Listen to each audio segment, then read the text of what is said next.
Hello, ഇത് ഇന്നലത്തെ ഒരു വീഡിയോ ആണ്. ഇന്നലെ നമ്മുടെ കിച്ചൺ ക്ലീനിങ് എല്ലാം കഴിഞ്ഞ് വരുമ്പോഴേക്കും ഒരു സമയമായിട്ടോ. സമയമായപ്പോൾ കഴിക്കാനൊന്നും ഉണ്ടാക്കിയില്ല, ചോറ് മാത്രമേ വെച്ചിട്ടുണ്ടായിരുന്നുള്ളൂ. അപ്പോൾ പിന്നെ ശരി, എന്നാൽ പിന്നെ കുറേ ആയല്ലോ മാഗി കഴിച്ചിട്ട്, എന്നാൽ പിന്നെ മാഗി തന്നെ ഉണ്ടാക്കാം എന്നൊരിതിൽ ഞാൻ കടയിൽ പോയി 2 പാക്കറ്റ് മാഗി മേടിച്ചിട്ട് വന്നേ. ഇപ്പിയെ നോക്കിയാൽ ഇപ്പി ഇല്ലാത്തതുകൊണ്ട് ഞാൻ മാഗി മേടിച്ചിട്ട് വന്നു കേട്ടോ. മാഗി മേടിച്ച് വന്നിട്ട് ഞങ്ങൾ എല്ലാവരും കൂടെ അടുക്കളയിലിരുന്ന് ഉണ്ടാക്കുകയാണ്. ഇപ്പോൾ റിഷൂട്ടനുണ്ട്, പിന്നെ ചേട്ടനുണ്ട്.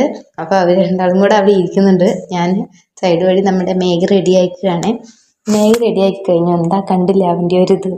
അപ്പോൾ നമ്മൾ മാഗിക്ക് കൂട്ടായിട്ട് സൈഡിൽ ഒരു ബുൾസയും കൂടെ അടിക്കുന്നുണ്ട്. ഇത് ചേട്ടായിയുടെ ബുൾസയാണ് കേട്ടോ.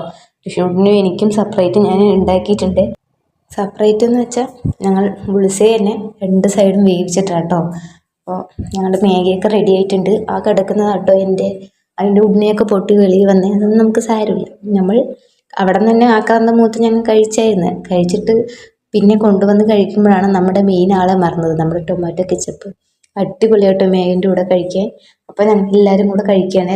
റിഷൂട്ടിൻ്റെ മുട്ടിയിൽ സ്പൂൺ വെച്ച് നല്ലപോലെ കുത്തി അതൊരു പണിയെടുക്കുന്നുണ്ട് ഒരു സൈഡിൽ ഇരുന്ന്. അപ്പം ഞാനും ചേട്ടനും ഒരു സൈഡിൽ ഇരുന്ന് നല്ല പോളിംഗ് ആയിട്ടോ. അപ്പോൾ ഇന്നത്തെ വീഡിയോ ഇത്രയേ ഉള്ളൂ. Bye bye.